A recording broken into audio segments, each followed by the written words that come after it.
Hello and welcome to Geoscope on Politics Social with me, Graham Hughes, and Ollie Bowlerhatman. How you doing, Ollie? You all right, mate? I'm all right, thank you very much. Yeah, all good. So it's all kicking off, mate. It's all kicking off. Very, very, very much so. Um, yeah. Yeah. Okay, so first of all, big shout out to everyone in the chat, especially to SG, who says, hello, everyone. We've got Vendetta in there. We've got Martin. We've got Diz. We've also got Bowlerhatman, whoever that is, saying soon. Your green screen thing is flickering. Can you see it doing that? Yeah, it's just the heat coming Not, from outside. It's That's not all. quite Yeah. picking up. That's all right. It's the wrong shade of green. And there you go. Why when you post that did I read it like Ghostbusters Zool when you said soon? Zool. Zool. Anyway, if you'd like to join our chat, you can do by just hitting the subscribe button, and you'll join our wonderful socialites in there. Okay, so let's get into it. Right, we're going to start the top of the show talking about what the hell is going on between Israel and Iran. This kicked off last Thursday with Benjamin Netanyahu. What one could call an unprovoked attack on Iran. I mean, we have just as much justification for bombing the shit out of Moscow for what they've done to us over the last few years. So it all started kicking off. The missiles were being fired on both sides, and to the surprise of many Israelis, some of the Iranian rockets were getting through. And there's an Iranian enrichment site, a nuclear enrichment site, which is right under a mountain. It's like 100 meters below ground. There's no way of getting to it with conventional weapons. And Trump has just said to everyone to evacuate Tehran, which is a city with a population of over 10 million people. Which Not is worrying more, at all. Which is more than the population of Israel in total. Mate, what the fuck? What the Fouquet? Yeah. This all goes back. I spent an hour last Saturday when I did my morning live stream, basically saying how we got here. And it all starts every single time back with, of course, the Iran nuclear deal that Trump ripped up. Was it not Moses going up and getting the Ten Commandments? I thought that's when it all started. Well, it's all Moses' fault. Silly Moses. Well, if Trump hadn't ripped this up, then there would be UN weapons inspectors going in on the regular. Iran basically agreed, again, under the terms of the deal, to give them full access. They could go where they wanted. They could make all the inquiries that they needed. It would basically, as was quoted at the time by Republicans, eliminate any need to go to war with Iran. Yeah. And of course, Trump ripped this up. Why? Because that deal was signed by Obama, and well, Trump doesn't like anything that Obama did. Yeah. This is absolute madness, isn't it? I mean, this is proper crazy town that Trump is essentially giving up for yet another war in the frickin' Middle East. This has been the story of our lives. Like, I don't think we've had maybe 1 year where there hasn't been instability in the middle. Well, actually, no, we haven't. So I'm 79. So I'm thinking, well, that was the Soviet invasion of Afghanistan. I know that's not quite the Middle East. That's more over towards the Indian subcontinent, but or Central Asia, I should say. But we had the war in the 80s between Iran and Iraq. We had the war in Lebanon, where the factions of Christians were fighting factions of Muslims. And then, into the 90s, we had, these peace accords, and we were hoping we were going to get somewhere. Yasser Arafat and Yitzhak Rabin. And then in 1995, Yitzhak Rabin was shot dead by a Jewish extremist. And since then, it's just been all bets have been off, haven't they? It's just been one horrible, stupid thing after another. We had Afghanistan, then we had another Iraq war. After the first one in the 90s, we had a sequel, which was even worse. And then we had ISIS. Remember them? Yeah, Syria. Syria,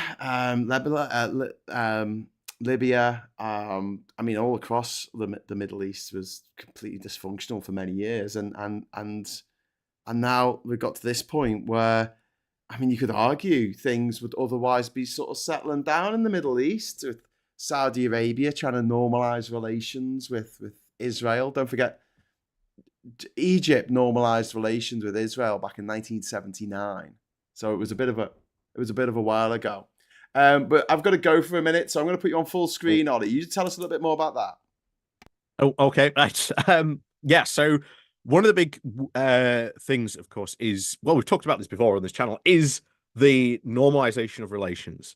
This I've talked about well before on this channel. Normalization of relations basically mean that you reset relations back to sort of zero, that you advance, you try and forget stuff that was done in the past, but you try and at least say, hey, we're going to sort of now progress on a lot more positive footing, and you can do that quite well. Egypt has achieved this. Saudi Arabia was achieving that.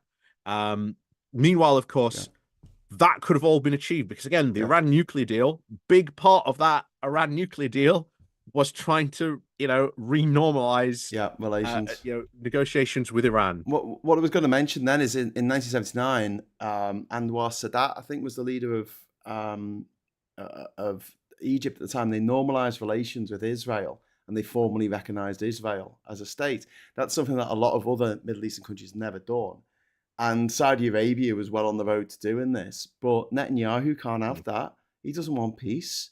He's got to have perpetual war. He's got to, It wasn't just Netanyahu, though. It was Hamas. Hamas was very, very upset that Saudi Arabia were doing that as well. Yes. Very, very upset. But Hamas are paid for they're funded by Iran more than anywhere else. And I hate to say this, but like having traveled around the Middle East, the people in the Saudi Arabian Peninsula and the Arabian Peninsula, they don't like the Palestinians because they're Sunni, and the Palestinians are, they might not be Shia themselves, but they're funded by Iran. So they're seen as, the Houthis, the whole axis of resistance. Again, how did that happen when Trump went?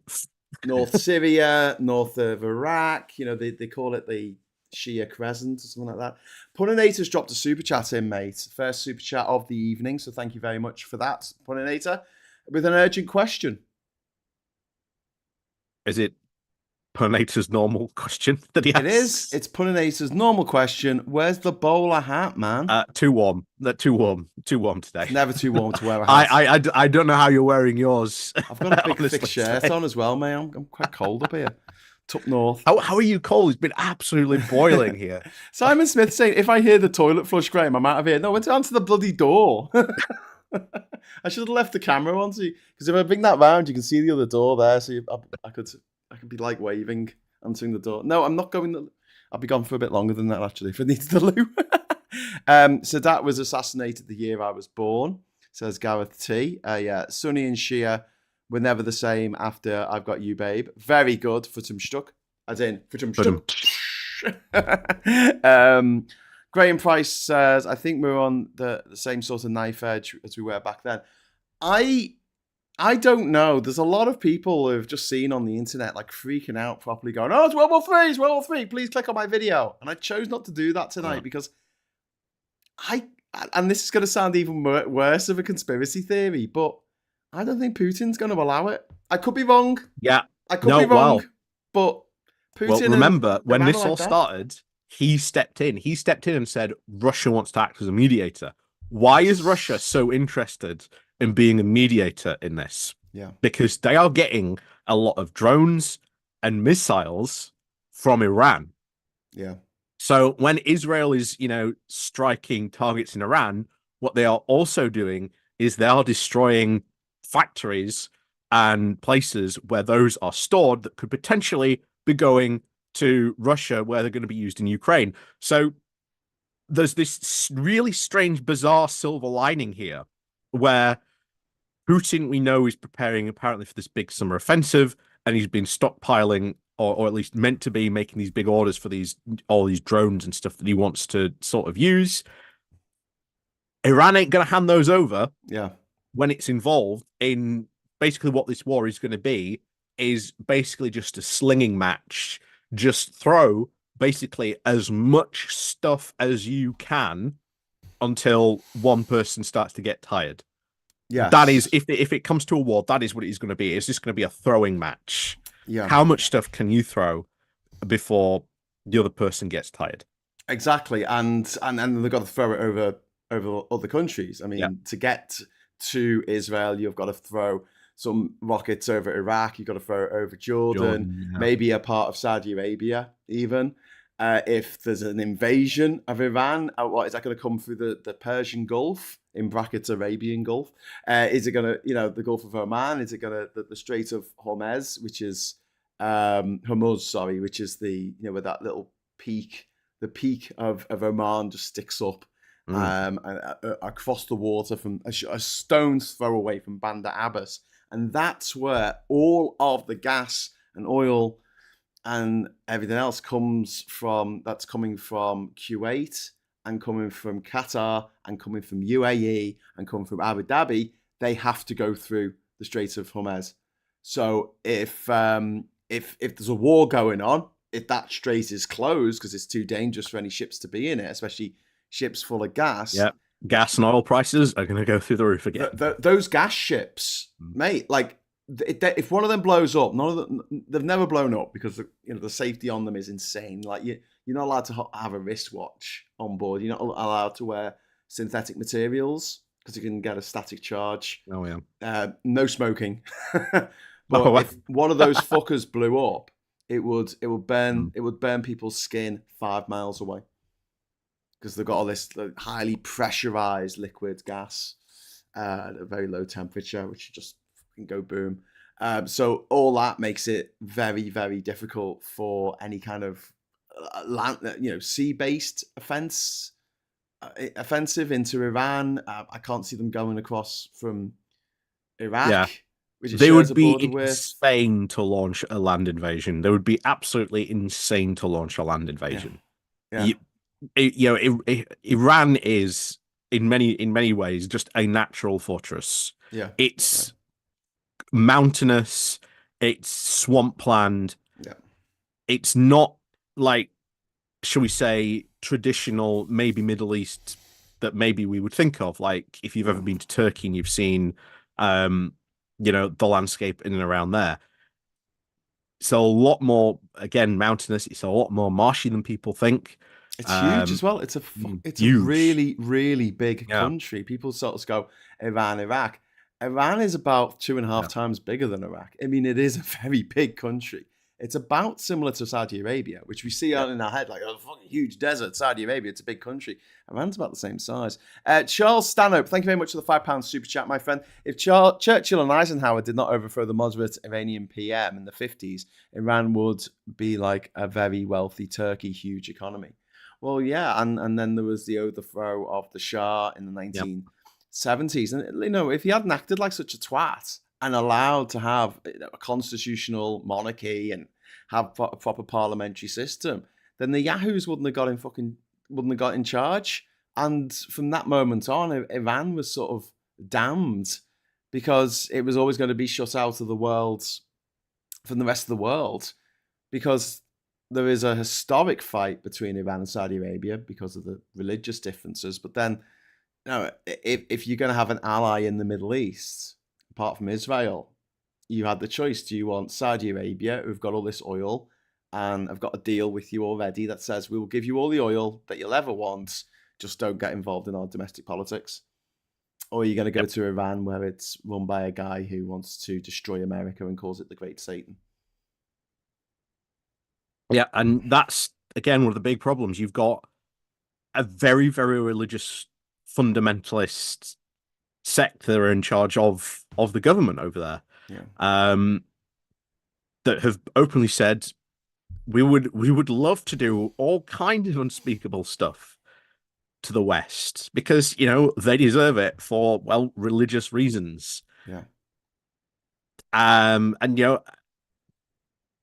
as we said, they've funded terrorist organizations. The Houthis, Hezbollah, Hamas. Yeah. What's their main goal of some of these organizations? Well, it's to, wipe Israel off the map. Well, there is no good side in this, unfortunately. I know that's the mantra. It's escalation. But I think the real politic of the situation is, it is essentially ensuring that Israel survives to a certain degree. Yeah. So they can say, you think we're bad? Check out what those dickheads are doing over there. Because that's classic, divide and rule. Is like, people won't rise up against their own government if their own government is saying, look, that one over there is way worse. Look what they're doing. We should be solidarity with our Gazan brothers and sisters, etc. So, I mean, I always felt like if Israel didn't exist, it would be kind of it would get invented. Isn't that like a quote about God? If God didn't exist, it would be necessary to invent him. Same with this. If Israel didn't exist, for the Middle East, for kind of like this weird stability that they have in the Middle East, you kind of need a state that isn't Sunni and isn't Shia. So they can. I mean, one country I think we need more of to really be encouraging more is countries like Turkey. Yeah. Turkey is very, very much a Muslim country, but it's very, very secular. In many of places, not as secular as it was. Yeah, well, but it is sort of very, very westernized. Yeah. Turkey compared to a lot of other countries in the Middle East, and that is sort of, in many ways, where we want to sort of really be going, and that comes down to really developing these countries, developing their economies, sort of bringing them more into sort of the Western fold, trying to sort of encourage good habits through better diplomacy, through diplomatic actions and things like that, trying to sort of foster good and better relations. But again, we were there. There was a moment with that, Iran, the Iranian nuclear deal, where even, you talk about, the reformers and the conservatives, even though they are both conservatives in this respect. The hardliners over there were always like, no, you can't trust America. You can never trust America. They will, they are the devil. They are evil. They will undercut you at every single moment. And then they got this deal, and the reformers were like, no, see, you can trust America. We can talk to them. We can do deals with them. This deal proves it. Yeah. And they got a lot of power from that deal being in place. But of course, the second Trump comes along, out they went.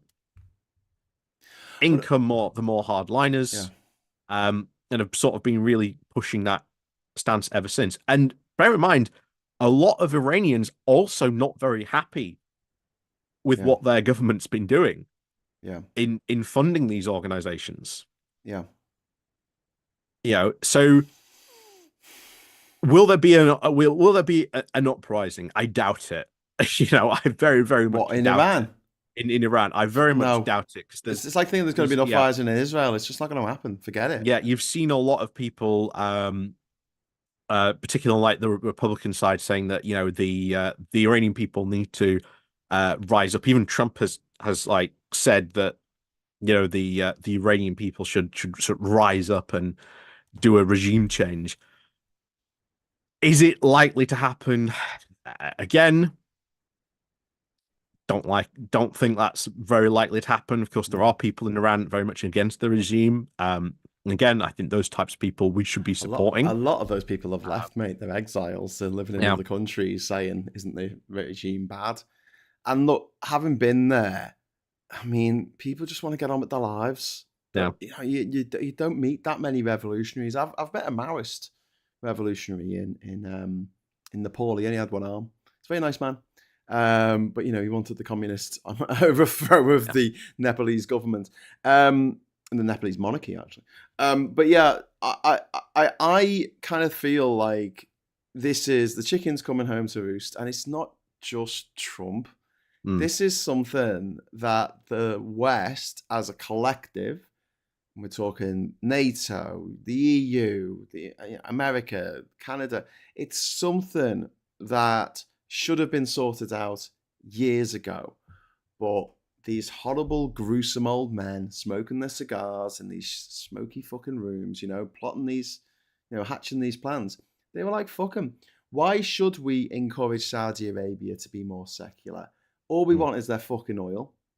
We don't need them to be treating women right. We don't need them to stop murdering people for being gay. We just need their oil. That's all we want. We just want the oil. In fact, if they start divesting into other things, that doesn't really help us very much because we just want the oil. We don't need their fancy hotels in Mecca. And so you can see how the West just didn't give a shit in the same way the West never gave a shit about Afghanistan for years and years and years. And then it decided it was the most important thing ever. And then it went back to not giving a shit again. And it is just a cycle of intense interest and then neglect, and then intense interest and then neglect again.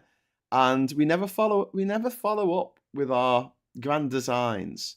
I mean, when we invaded Afghanistan, we had 20 years to rebuild that country. And we didn't. But there was no plan to do any of that type of stuff going in, which is one of the big failures of that entire invasion. And it is all about institution buildings, institutions in the West that we fully expect. I mean, the police force in Iran was not Iran, Iraq was the classic one. When the Americans came in and took over, they expected all the police officers to turn up next day for work. Yeah. And they didn't. Yeah. Only a handful turned up because there's a lot of countries where we have institutions that we very, very much take for granted. Yeah. That are there. But you go to another country and maybe they're not as good, they're a bit corrupt, they're not as bad. I remember going to a wedding in Turkey, my uncle's wedding in Turkey. My uncle pretty much almost effectively bribed the head of chief of police of Calcan by inviting him to the wedding. Because it's seen as the thing to do. If you're going to have a wedding, if you're going to have a party, you invite the chief of police, and he came along. He filled his plate, had his fill, went home, and yeah. But I mean, odd situations. Yeah, but I keep saying this on this show. You piss with the dick you've got. This is the situation we have inherited, and yes, it's up to us to do something about it, whatever we can. And what Israel have got away with over the last few years has been absolutely fucking disgraceful, and they've been called out for it numerous times by numerous people around the world. But what I'm just thinking at the moment, like, what more can we do except just be there on the sidelines? And I suppose it gives a lot of people really like a sense of powerlessness. Yeah. In many ways. And I understand that. I perfectly understand that. But as I've said, every single time I think we end up discussing this, the only country that could really put a stop to all this is America. Yeah. And it all goes back to a lot of people were saying, well, Kamala will be worse. And I said this every time, something happens in Israel, they do something in Gaza. In this situation, I'm like, how on earth would Kamala be worse right now? Like, you are seeing the reality we're living in. Please tell me, what would Kamala be doing? Would Kamala be flying like the B-52s with the nuclear weapons ready to wipe out Iran? Because I failed to see how Kamala could be worse in this situation. But it's honestly it's an insane situation, but it is one of escalation. Yeah. It is very, very much one of escalation. And unfortunately, this is yet another case of where the wrong lessons could be learned about nuclear proliferation. If you want to be safe from America, well, gotta have nukes. Gotta have nukes. In the last few minutes, the bill for the decriminalisation of abortion for women in England and Wales has passed the lower house. Still got a long way to go. But unfortunately, our friend Stella Creasy, her amendments, which stripped out everything to do with abortion in that sort of 1862 Act, or whenever the bloody hell this stupid act went back to, that is 1861, which she wanted to ditch any abortion-related clauses with relation to that act, and also she wanted to enshrine abortion access as a human right, and unfortunately that hasn't gone through, which is shit. But the main thing is that the 1% of women who have abortions through, getting in desperate circumstances, they're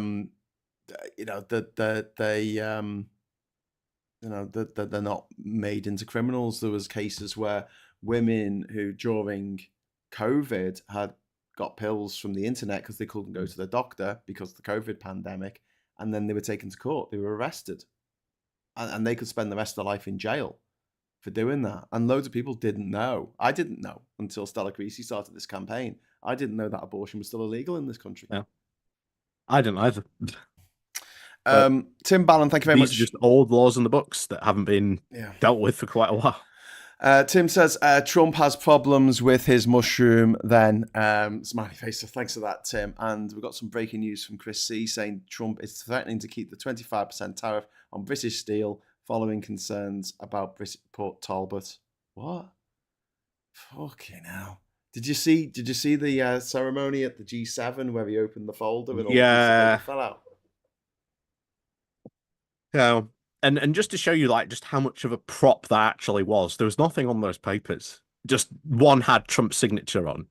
Yeah. Which was the big prop that he used, say, oh look, we can sign this and look like we're doing something. But again, just a massive prop, and he was an idiot because he opened the folder, he goes, take a look, when there was nothing printed on those sheets of paper. Yeah.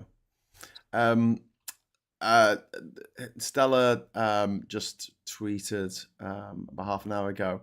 Someone said, historic moment, abortion decriminalized. And she's responded, no, it's not. What passed knocked out our chance to decriminalize abortion, as meant NC20 not taken to a vote. The majority of 242 should give everyone who cares about abortion access pause to reflect on how we came to that outcome. So it sounds as if a lot of the Tories and refuckers and stuff all voted against it. Anyway, so I'd imagine if Trump is demanding additional security to ensure cheaper Asian steel being shifted onto ships to avoid tariffs, says Brett Wall. Well, I mean, yeah, it's... The guy, he decides one thing at 10 o'clock in the morning, and by 10 o'clock at night, he's in a completely different direction. Charles Stanhope, thank you very much for the £10 super chat. Highly recommend the Fog of War documentary. Former Defence Secretary Robert McNamara brilliantly explains the mistakes made in Vietnam, and a key one was not understanding the Vietnamese culture. Yeah. Yeah, Ollie, that's a huge thing, isn't it? People just... They tend to think that the way they think is the way everyone thinks, and the way their community operates is the way other communities operate, and they just don't. Everyone does things their own way.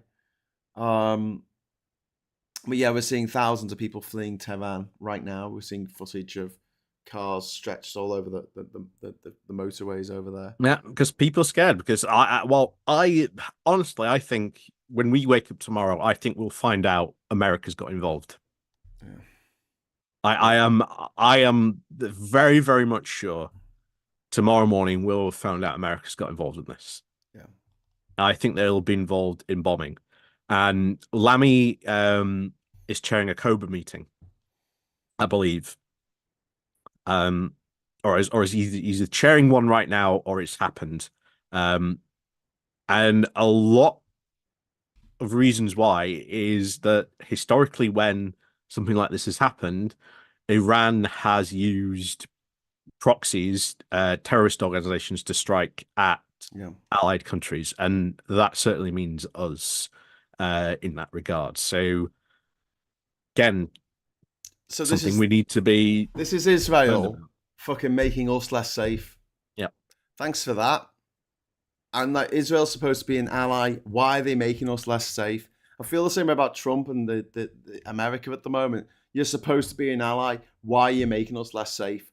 Why are you empowering Putin? Why are you doing this stuff that is destabilizing the world? Fuck off. And I wish that we could be more. I wish we had more strength to say, get back in your box, dickheads. We can't because our military has been diminished. Our world standing. I mean, I blame Brexit for a lot of this. Not obviously what's happening in the Middle East. I don't mean like that. I mean, in terms of the soft power that we used to have and the key influence, people look to Britain for the answers. Do you ever used to watch The West Wing? Yep. There's a character in that, a British guy called Sir Geoffrey or something, who just turns up and he gives the president some advice in a very posh British accent. And I remember he gave the talk about Pakistan and India. He says, well, what you've got to remember is this is the religious context of all this. And he was always given the floor. He was always, okay, what do we need to do? Let's listen to him. Since Brexit, we've made ourselves look like a bunch of freaking arseholes. We had. But you've also got idiots in the White House now. Yeah, very much so. Yeah, well, yeah, they're doing it to themselves. But we had Boris Johnson as our foreign secretary. He was there once in Myanmar, right, former Burma. He used to be there. He was there like during a ceremony, and he's singing. He's humming to himself this bloody poem called the Road to Mandalay. Mandalay, yeah, which is like quite offensive to the people who live in Myanmar. And he's just standing there, and the British ambassador to Myanmar. Yes, not wise, not a wise thing to like, shut the fuck up, you idiot. And then who did he replace him with? Bloody Liz Truss. Liz Truss was going around the world representing our country. I couldn't be more embarrassed. Yeah. You know, again, more using it for her eventual run to be prime minister. If you remember her Instagram at the time, do you remember she did that photograph of her like in a dress holding an apple? Yeah. She's just like, it was just fucking weird. She's just do you ever watch the film Election with Reese Witherspoon when she was a kid? Reese Witherspoon and Matthew Broderick plays a teacher in it. It's really funny. It's like set in a high school. And the girl, if she had a lobotomy, Reese Witherspoon's character from Election is Liz Truss. So that I really hope Reese Witherspoon was in Election now, because otherwise I'm going to look like a tit. Yeah. I might be getting it mixed up with Legally Blonde. Reese Witherspoon, Reese without a spoon. I'm sure it was her. Yes, it is. It is. Film as Tracy Flick. So she plays Tracy Flick, 1999 film Election, which is a really funny film to watch. It's very good. It's about a high school election that there's a teacher that just hates this student because she's so annoying. So he tries to rig the election so she doesn't win. And everything that could go wrong goes wrong. It's quite funny. Anyway, Tim Ballum, thank you very much for the £5 super chat. If Tata grew some balls, they would take the US to court over the illegal tariffs and win big time. I think the courts are a bit full, mate, at the moment. Where are they going to go? The World Trade Organization. Because once again, Trump's not appointing any judges. So there's a massive backlog of cases. Yeah. Dating all the way back to like 2014, 2015. Yeah. That's how backed up they are.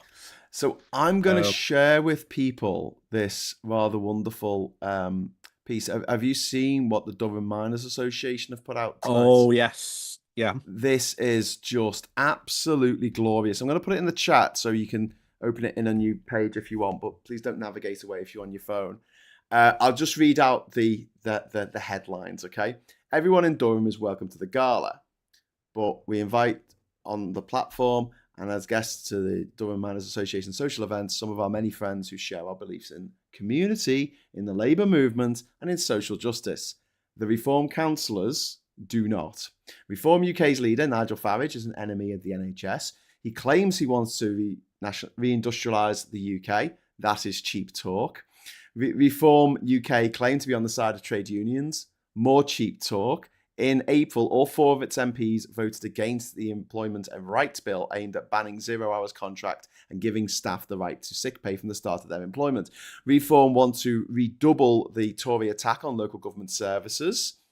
council spending was already slashed by the Tories in the 2010s. Reform UK is part of the wealthy. Is a party of the wealthy for the wealthy. Reform UK never missed an opportunity to kick down immigrants fleeing war, persecution, or poverty. But its leader advises millionaires on how to migrate to countries where they pay. To migrate to countries where they pay less tax. Reform is a fan club for the bully Donald Trump and the mass murderer. Not putting the punches here. The mass murderer, Vladimir Putin. Reform UK are happy for nasty racists to serve as counsellors on their behalf. Wow. And that's just the headlines. Like there's a paragraph under each one explaining what they're saying there about the support for Laxley Lennon and all this. It is fantastic. And so Reform UK councillors will not be invited as our guests to the gala. Yeah. The Miners' Gala, which takes place next month here in Durham. Yep. Big that event. Is phenomenal. I know it's not geopolitics, but I just wanted to get that in there for people to read. Something else, because I've been following the clown show that is some of these Reform UK councils. In Derbyshire County Council, they are refusing to put sprinklers in schools. A sprinkler's woke? Is that a sprinkler's woke now? Oh no, they've said that they won't do this because, or at least the guy who's in charge of this, because he doesn't have the full facts. Okay. You need facts to put sprinklers in schools. Yeah. Fucking hell. Oh, by the way, some other bit of good news. Someone just pointed out in the chat, Puninator. The Equalities and Human Rights Commission has backed down on single-sex toilets. Their interim update unleashed chaos after the Supreme Court's transphobic decision, but now the commission says it was only some observations and rose back on its demand for single-sex toilets. So there you go. So I hope no one built some extra toilets in that month or so while they were being mad. Man.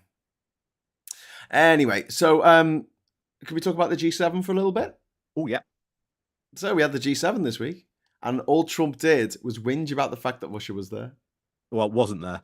Wasn't there. So it actually was there. Wasn't there. Yeah, complaining about Justin Trudeau, who, again, not there anymore. Because, again, it was Justin Trudeau who kicked Russia out. No, it was the G7 that all agreed Russia shouldn't be there because of the actions that Russia was taking at the time of invading Ukraine back in 2014.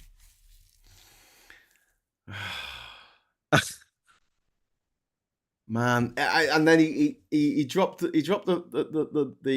papers. The papers for the trade deal with the UK, which he seems to have rode back on because Trump always chickens out, and then he fucked off. Did you see the footage of Meloni from Italy rolling her eyes when Trump came in? Yeah. It was just, I think pretty much every single think world leader might have had that moment at some point. Going. Right. Yeah, it didn't. I don't think it ended well. It was in Alberta in Canada, and it appears that Prime Minister Mark Carney had a bit of a word with Trump. I think it might have been something that Trump left early, and I think Mark Carney was just standing there going, "Was it something I said?" Yeah. Because Trump left early, and then Macron said he had left because he needed to go and sort stuff out in the Middle East. And then Trump did one of his Truth Social things where he said, "No, that's not true." No, he truthed. He truthed the real truth. I went home to play golf or something. I don't know. Yeah, most probably because he hates pretty much everyone in that room. Yes, that is probably the worst thing ever for Trump. Being in a room of all those people who are supposed to be allies. He just wants to hang out in the Dictators Club, doesn't he? He just wants to sit in a big concrete room. Yeah, wants to have the Putin himself praised, Orban. Basically. And and that bloody dickhead from Brazil, Bolsonaro, he's been charged with spy running, mate. Spy ring, sorry, not spy running. One spy run, one James Bond run. No, he's been accused of operating an illegal spy ring inside the presidential palace. And this spy network allegedly targeted journalists, Supreme Court judges, rivals, and environmentalists in Brazil. Oh, surprise, surprise!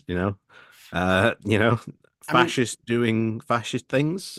History books are just going to marvel, kind of like oh my god, that we had this major worldwide pandemic at a scale that we'd never ever seen before, and nothing came close. Maybe the Spanish flu pandemic of the after the First World War, but even that wasn't spread around the globe to the same extent because they didn't have jet planes, didn't have ways of getting around. And who was in charge of America? Donald Trump. Who was in charge of Britain? Boris Johnson. Who was in charge of Brazil? Javier bloody Bolsonaro. Just, mate, it was like the worst possible time for us to get a bloody virus like that. Those countries are the ones that fared the worst, especially when you compare it with sensible countries like Japan or New Zealand.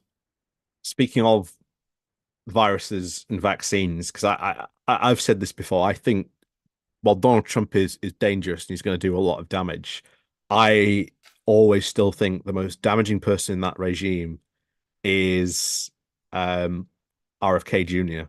Yes. Because he's made some interesting appointments to the US's vaccine committee. Yep. Who all just happen to be massive anti-vaxxers. Yep. Yeah. But I hope you don't have a virus or anything like that while they're in charge. But also, here's the thing, like, they're not just putting the lives of children in America at risk, they're also putting lives of everyone around the world at risk because these viruses, they mutate. Once every million times they go from one person to another, they mutate. And most of the time, those mutations don't do it any favors. But now and again, it makes it even more deadly. It makes it, something that is even more difficult to deal with. And they're turning themselves into an incubator for a weaponized version of measles, which kills children. And they're doing it because they're eugenicists. They want to kill the weak babies. They see people like my partner, Catherine, as weak, and therefore they deserve to go deaf. They deserve to go blind. They deserve to die because their little baby has survived, and therefore, that they're stronger, and only the strong babies should survive. Yeah. And it just reminds me of the beginning of the 300s, where they chose the baby when it was born, and the ones that didn't look strong enough, they threw them off a fucking cliff. There's no difference in my mind. You're killing babies. And these people who call themselves anti-vaxxers, don't call them that. Call them eugenicists, because that's what they fucking are. They're people who go weak people with a weak or compromised immune system, babies with a compromised immune system. There was a little baby called Riley Hughes who died of whooping cough a few years ago in Australia, and it was a direct result of people not getting the whooping cough vaccination because she couldn't have the vaccination. Kat couldn't have the vaccination for measles back in the early 80s when we were kids, and as a result, she went deaf. And like today, tried to go to the dentist, bloody all the way up in Chesterley Street, miles away from here. My eldest stepdaughter hates going to the dentist. She gets really, really anxious about going to the dentist. And the dentist wasn't there. The dentist was off sick. And they went, we left a voicemail. And she's like in tears going, I'm deaf. I can't listen to a voicemail. It's a no way on your system of just putting a note saying text only. No. And when you talk about reasonable adjustments, I think having a box next to someone's name or a little box to tick that just says, hearing impaired, do not call. So yeah, that was a waste of a trip, wasn't it? It's hard enough to get to see a dentist these days anyway. Chris C says the Turkish president Erdogan has called Israeli Prime Minister Benjamin Netanyahu the greatest threat to the region's security during a phone call with the Emir of Qatar. Do you know what? It's a crowded field, but I don't think he's wrong. And Futum Shtug says anti-vaxxers Ollie, not anti-vaxxers. Stop the Yankeefication of British English. No, that's my Yorkshirefication. That's Yorkshirefication. It's not Ollie's fault if the Yanks are taking the bloody Yorkshire having a Yorkshire accent is the difficulties I live with when I'm trying to pronounce Derbyshire and I've got to pronounce it Derbyshire. Kissing me accent, because that's how it's said in Yorkshire. It's not Derbyshire, it's Derbyshire. Yeah. So I've grown up saying that for years, and it's just like in the comments of that video, it's not that, it's this, and it's like potato, tomato, whatever. Yeah. Higara says, I know a reformer in New Brandsburg, which is a village around here, that blames the weak, asthma, etc., for dying, and says, why should he have to protect you? That's eugenicists. That's what they are. They believe in this weird, fucked up version of survival of the fittest, something that Darwin never said. Darwin wasn't a social Darwinist. He understood that there were other factors in evolution, pushing evolution forwards. And because humans have developed medicine, nobody dies of appendicitis. Well, people die of appendicitis, but I mean, there is a cure. There is they can have you in appendicitis. You can have your appendix whipped out. Whereas 200 years ago, you got appendicitis, you fucking died. That was it. There's a death sentence. Nothing you could do about it. The Queen Anne of Britain, I think it was Queen Anne. She had like 18 pregnancies, and not one of those pregnancies survived to term or survived or was born and then lived till 5 years old. And she was the richest woman in Britain. Well, I don't want to go back there. That was the idea back in the day. Childbirth incredibly dangerous, and you just had as many children as you could because you never knew which ones were going to survive to adulthood. Yes, but if you did get to 5 years old, you'll probably be all right unless you had an accident or joined the army or something stupid. Lots of kids all died. I need to just double check that it was Queen Anne. Yeah, 18 children. Queen Anne. 18 pregnancies, but only one child. Prince William, Duke of Gloucester, survived past infancy, and yet he died at the age of 11. Richest woman in the country. Yeah. Like, that would be unheard of now. If someone got pregnant 18 times and, had babies and they all died. I mean, it would be on the front cover of all the newspapers. It would be like, something must be going on here. I'm pretty sure. But, she was plagued with poor health throughout her life as well. And, just absolutely mind-blowing that people want to go back to that way of being, back to that life. Yeah, because it's all natural, If it's all natural, then it should somehow be good for you, they will claim. And cyanide is natural. Arsenic is natural. It's an element of the periodic table, arsenic. If you go down this rabbit hole... Yeah. Uranium, there's some bizarre things out there. Uranium's natural. I wouldn't recommend sprinkling it on your sushi, mate. You don't need glasses, Gray. I mean, your eyes are all natural, so they should be perfect, right? Exactly. Well, that's it. I mean, glasses, the fact that so many people, I've got astigmatism, so so many people have that, and yet they survived, is just a triumph of society. Yeah. Because I couldn't go out and hunt without glasses. I can't see shit. But there was other stuff that I could get on with. There was other stuff that I could, well, not me, but my ancestors who were short-sighted, other shit that they could do and be, a functional member of society. But that's that's not what they want. They want to get rid of people who, have any kind of disability at all. So what do we just say to someone like Stephen Hawking? Oh, sorry, mate. You've got motor neuron disease, so we're not going to listen to you anymore. Yep. Because God decided that you're not one of his favorite children. It is just mad, isn't it? Kate asks, what's that blue stuff that JFK and all that lot take? RFK. I don't know, probably juice or something, or vitamin water or some such fucking nonsense. But yeah. we kind of got a little bit derailed there. What were we talking about? We were talking about Bolsonaro plotting a military coup. Yeah, I think he's going to go down for a long time. Trump will try and pardon him. Yeah, I'll tell you what's been quiet at the moment. Milei in Argentina. That's been very quiet at the moment. There was a big flurry of activity. Remember a couple of weeks ago we were talking about that. Yeah. It's all got very quiet at the moment. Very quiet indeed. Yeah. So that's his style. Yeah. Trump is demanding unconditional surrender of Iran. And he's saying that they know where the supreme leader is, but they're not going to kill him for now. I'm pretty sure that the Iranian forces will move wherever he is. They'll move him. No. Or have a fake, have a double. But yeah, it's we've got another night now where you're going to have missiles being fired. It's already nighttime over in Iran and Israel.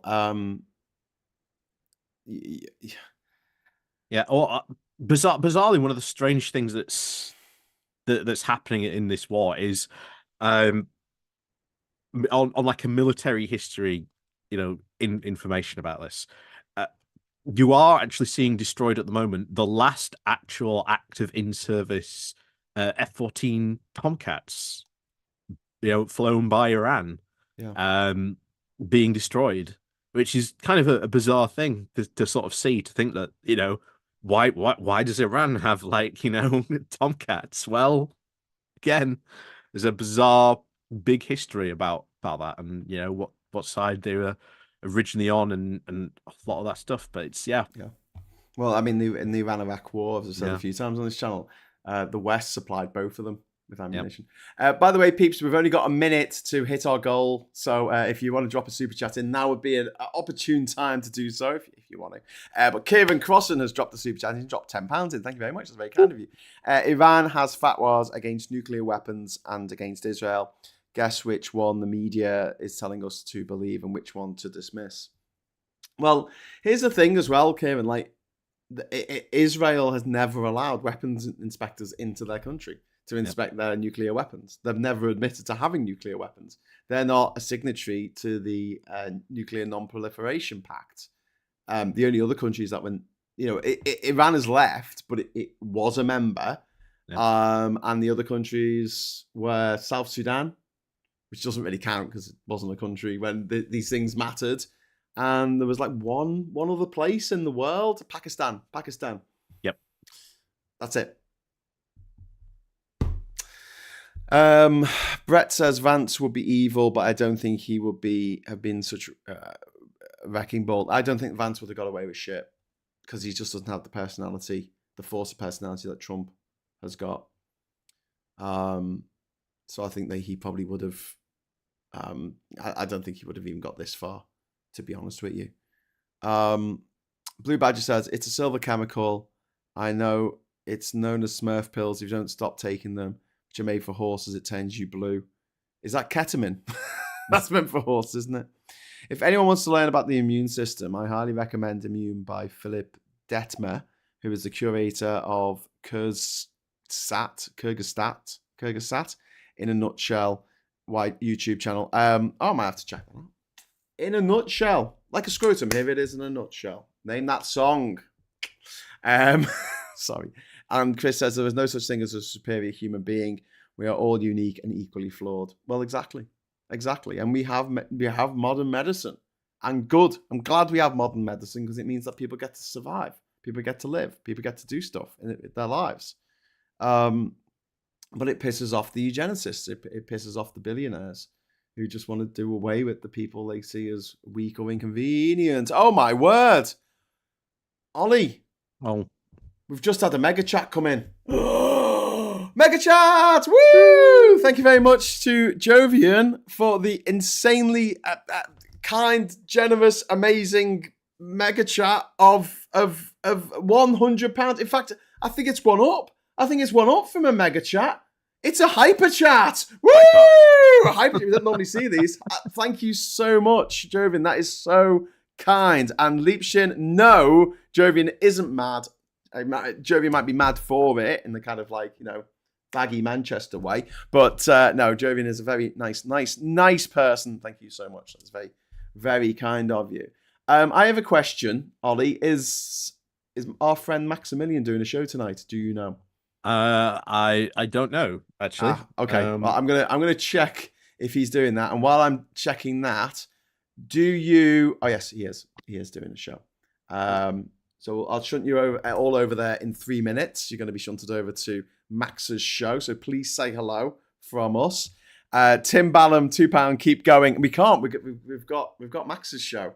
But before we go, Ollie, come back. Ollie. No. Ollie. Before we go, have you got any other quick stories? Have we got any sort of like news in briefs? I had an interesting interaction. Really? Because I've been buying Hot Wheels cars recently. I meant about the world. I meant like geopolitics. Ollie, it's for a game called Gaslands Refueled. Okay, all right. The world's on the brink of World War III, and Ollie's like, well, check out my fucking Hot Wheels, motherfuckers. I'm preparing for it, right? Trying to leave people. I'm glad we can laugh. I'm glad we can laugh, mate, because otherwise, Jesus, it would just get on top of us, wouldn't it? Is there anything else that's been going on this week? I mean, we haven't even mentioned Trump's shitty parade and his squeaky tank. Yeah. Oh, that was interesting because you will have seen one of the US military guys walking past with a drone. Yes. Not flying it, just walking past with the drone. Holding it. Now, why was that the case? Well, because in Washington, D.C., they are very, very aware that people might try and use drones to perform terrorist attacks. So they have lots of like security measures to make sure that doesn't happen. And they could not get those turned off because the Capitol Police were like, yeah, you want to fly a drone? Forget it.